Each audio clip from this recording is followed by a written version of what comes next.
My name is Erin Okinski. I work for the Michigan Abolitionist Project, and I am our program administrator. So I work to set up our community groups and to help plan events, awareness events, that type of thing, just throughout the state of Michigan.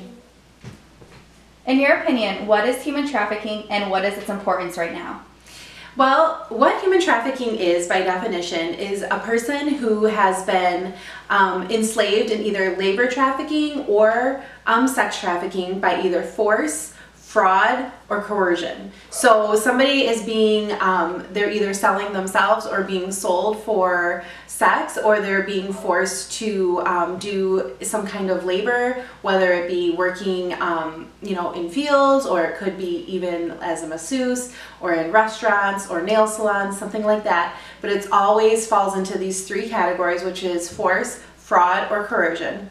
The other definition of human trafficking is any child, so anybody under the age of 18 who is involved in a commercial sex act. So that technically, that doesn't have to fall into those three categories.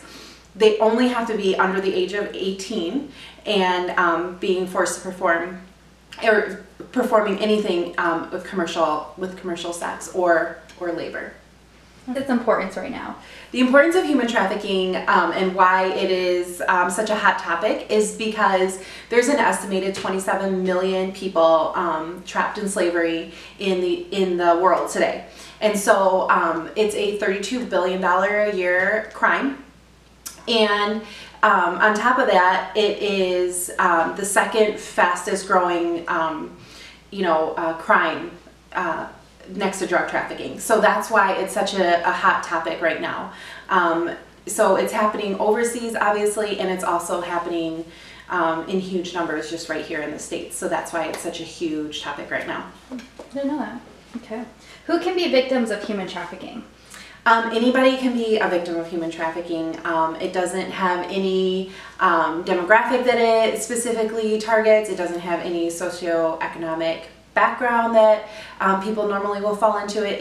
It can be anybody, men, women, children, anybody can be victim to human trafficking. It does tend to the more vulnerable population, so people living in poverty, children in foster care, just people that have experienced abuse, those kinds of things.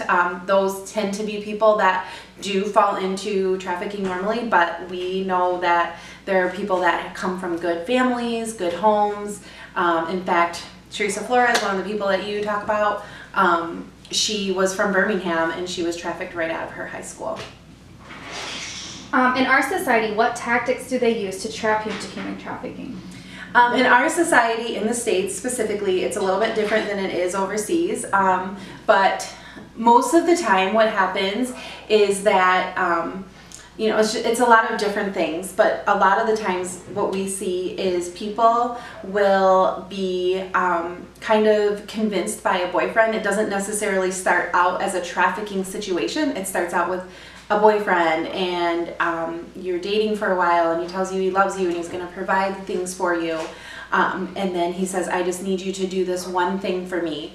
And she does it, and it just starts to kind of snowball into a trafficking situation. Or the boyfriend will get her addicted to drugs, or him addicted to drugs, and that addiction kind of keeps them in that place where they don't have any way out. Another way is even through strip clubs. Come and work as a shot girl, or come and do this, or just, you don't have to take off your clothes, but it's just like dancing, and it just escalates. And so a lot of times that is how it happens.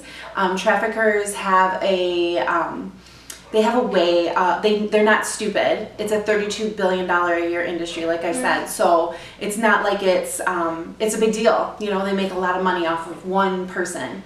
And so they know what they're doing. They have specific tactics, and they know how to, they kind of like manipulate you. Yep, exactly. They know how to manipulate. Okay, so with that being said, what are signs parents should look for if their child is a victim?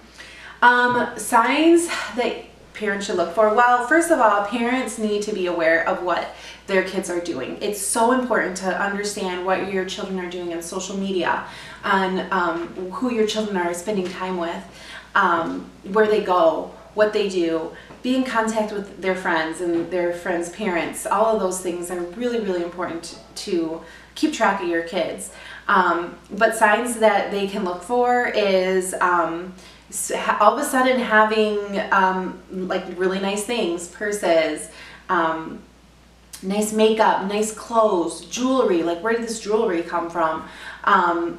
Tattoos. I mean, if it's gotten so far as to you know, that she's being trafficked, a lot of times girls will have tattoos that say you know, like daddy, or you know, somebody's name. They've been tagged, essentially. Like branded. Yep, exactly. So things like that. If they are spending the night, you know, if they're sneaking out a lot at night, things like that, those are very, you know, those are pretty big indicators that there's possibly a situation where they're being trafficked. Like Teresa Flores, she would get a phone call and she would be asked to like sneak out of her house, and she would do that, and she was being trafficked, and so and they were threatening her family. So just things like that. You know, we have to be vigilant as parents, like what is going on in your kids' lives. Right. Okay. What do you think of the new Michigan law, also known as Senate Bill 584 and referred to as the Teresa Flores bill? I think that bill is great. You know, as you know, it extends the statute of limitations on traffickers. So Teresa was trafficked out of her house 30 years ago. So there's no statute of limitations, like he could still be prosecuted for that. So it's great. What's really good is that in 2014 there was 21 provisions made to human trafficking laws that are already on the books. And so all of those are making it a lot harder for people who have trafficked or have purchased sex. The consequences of that are a lot bigger. We now have some safe harbor laws, so it's able to help victims of human trafficking. A lot of times victims or survivors of trafficking are looked at more as criminals than actual victims, so we're working to change that. And so when I actually started working in fighting human trafficking and anti-trafficking groups, Michigan had a grade of an F. And since that time, in the past 3 or 4 years, we've now been upgraded, and in 2015 we were upgraded to a B. So all of those laws and the legislation that happens really have a lot to do with that. What organizations are out there for human trafficking, and how can you get help if you are a victim? There's a lot of different organizations out there. The organization I work with is called Michigan Abolitionist Project. And what we do is we do things like this. We raise awareness about human trafficking, help people to understand what it is, how to recognize the signs, what you can do if you think somebody has been trafficked. A lot of times at education events, we will have people that come up and they don't even realize they've been trafficked because they don't have an understanding of what that is. And so that's, you know, one of the big things. We also work with legislation. We work with Senator Judy Emmons, who helped to get a lot of these bills passed. And so we do a lot with legislation. There's different groups out there. Salvation Army has a human trafficking coalition, anti-trafficking coalition. Common Ground has a lot of resources that they're doing. There's different safe houses throughout the state. Grace Centers of Hope is a great organization that is stepping up to help survivors of human trafficking. All Worthy of Love is a street ministry that goes out and prays with girls who are on the street, many of whom have been trafficked. So there's a lot of great ministries out there and groups that are helping people. Oh, okay. And if you are a victim, how can you get help? Well, you can, first of all, if you are currently involved in being trafficked, you can first of all call the police. They are the first ones that are going to be able to help you. The other thing you can do is you can call the human trafficking hotline, and you can also text Be Free to a text number. So those are some things that you can do if you ever need help. Okay. Is there anything we can do to get rid or lower human trafficking percentages? The biggest thing is raising awareness, in my opinion. It's important to understand the risks, It's important to understand who is out there. It's important to be able to recognize a predator. It's important to do all of those things, and that we are the ones that can help to change it. Legislation is important. We need it, but legislation isn't going to be able to like recognize a sign. We are the ones that are going to see that, not a bill. Right. Does that make sense? Mm-hmm. So we are the ones that can do that.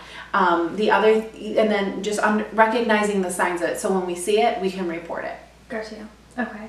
And I know you just talked about what organization you're involved in. Do you want to elaborate a little bit more in what you do and what you guys do and everything? Yeah. Well, like I said, it's the Michigan Abolitionist Project. You can visit our website at map-mi.org. And like I said, we educate, we advocate for victims, for survivors. We try to, work just throughout the state. We have 11 community groups, so those are smaller groups throughout the state that help to raise awareness, to bring attention to some of the different groups that are out there, and just trying to educate our community. And I know you just got back from Cambodia, so you just want to tell a little bit on what you guys did over there and everything? I would love to. Cambodia is a place that's close to our heart. It's in Southeast Asia. They too struggle with human trafficking a lot, both labor and sex trafficking. They have a huge issue with child sex trafficking. And so my husband and I have been over there 3 times. This was our 3rd time going over there. And we work to do a couple things. We work with an orphanage and a school, just kind of to pour into them, to try to empower and raise up leaders throughout Cambodia. We believe that that is what is going to help them to overcome. It's the same thing over here that it is over there. And so we just have to educate, we have to be able to empower people to understand they don't have to be trapped in this cycle Right. of that.